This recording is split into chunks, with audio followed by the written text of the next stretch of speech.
You're not a nerd, Tim. Nerds are good at some things. Here's hoping this full-time failure does a little bit better job as he enrolls in driver's ed. His job here is to cross the gap, but watch out for... Oh! Watch out for that.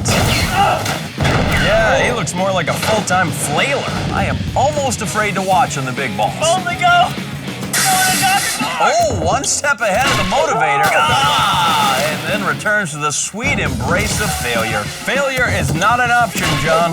Failure is mandatory. Moving steadily ahead to the jiggulator, across those two shaking platforms via the rabbit hole. Meet Thumper's older cousins. To them, Tim looks like a giant carrot, and he is hunting wabbit. Ooh, lands on the platform with a thud. Work all your magic, Tim, but these guys are not going back in the hat. What can I do to you? There's no reasoning with our rabbits, Tim. The demented laughter should have tipped you off. Oh, man, those rabbits have a great sense of humor. Now, thankfully for all parties involved, Tim only has one more obstacle to fail.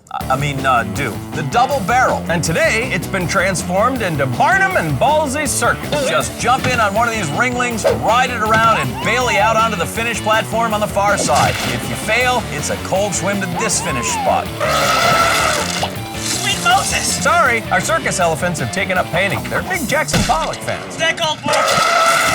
Nope. Oh, the colorful onslaught, unrelenting. Hey, not bad. He finds a great spot to enter there. Finish dead ahead. Oh, well, he's finished all right. Tim comes up short. Typical. And with a time of just under 6 minutes, Tim has cemented his reputation as a full-time failure. Nailed it! More like failed it. We're done waiting on Tim, and so is 23-year-old waitress Danielle Conley, who's about to take an order with driver's ed. Luckily, I didn't fail driver's ed. Look, she's like one of those waitresses that roller skates up to your car. She gets tipped hard. Oh. Here's 2,000 pounds of foot pressure. Keep the change. Well, it's easy to see now why Danielle's not a car gal, and she discussed that earlier with Jill. All right, so what would you do with $50,000? Go. I would buy a huge boat, and I would take all my friends on this boat, and people would be like, man, look at that girl with that boat. I want to be her friend, and then I'm going to have so many friends. Come to the party on my dinghy. A rowdy, drunken crowd on a tiny inflatable boat. Johnny, what could possibly go wrong? I have mud in my mouth and other places. Dinghy Danielle welcomes you to the SSTMI. Come on, balls. Setting sail. Oh, bring a ding-dingy. Danielle's maiden voyage on the big balls is christened with a splash of bubbling. While Danielle continues downstream, we return to the top of the course. When it comes to fun, Johnny, our next competitor claims to have the market cornered. I'm fun! Oh, look at him, John. So full of joy and innocence. I love to play! John, that's 45-year-old Mike McCullough, claims to be a big kid at heart, and he's representing for his kids at home. So what made you want to come on the show? My daughter wanted me to come on. We have a backyard with a bunch of games and toys set up. We have a zip line that goes into our pool. We do all kinds of funny things. So do you do that stuff, or does your daughter do that stuff? I do it all the time. Yeah? You're like a big kid. Absolutely. What would you do with $50,000? Come on, Mike. Say, put it in my daughter's college fund, or save it for retirement. Big balls for the pool. High five. Money well spent. Uh-oh, I think Mike suffers from manchild syndrome. I don't see any reason to grow up, but if Mike must, our fly swatters definitely know how to teach their man-children well. Oh! Kids, don't try that at home. John, his kids already did. I gotta say, disappointing performance from a man who zip lines from the treehouse to the breakfast table every morning. Maybe better timing the second time around. Oh, God, sweet man-child of mine. I'd say the only thing these fly swatters didn't crush was the man-child's boyish dreams. Maybe best to let man-child mature a bit and head over to the... Oh, fight! Oh, no, stop! Oh, God! Are you punching me?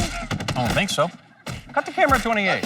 Holy bunny beaters, who is this maniac? That's Carlo LaQuesta, Johnny, listed occupation, illustrator.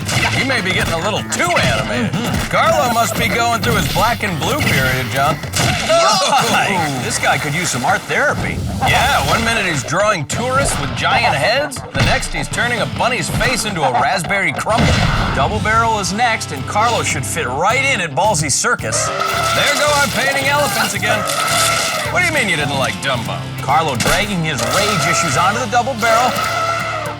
Wait, is this the same guy? Where's all the, testosterone? Maybe he used it all up. Oh! The illustrator draws a blank, John. Carlo erased, but ready to make her mark at the top of the course is Viviana Alderette, and she aspires to be a trophy wife one day. So she wants a guy to marry her and put her on a shelf next to his baseball mitt?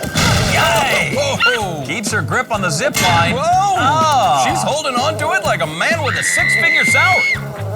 Whoa! Still trying to land the podium. Oh, gets bronzed. This trophy wife in training certainly has what it takes to win some games, Johnny. Just not this one. Okay, I'm afraid of heights. Yeah, and imagine if she was only 3.5 inches tall like the rest of the trophy wives. Give me the handle. Sorry, if I help you, you'll have to forfeit any trophies. Viviana finally clutching that handle. Wait for it. Waiting. Wait. She's a pro, John. She'll wait for the perfect man and the perfect time. Ah. Oh, boy. Oh, goodness.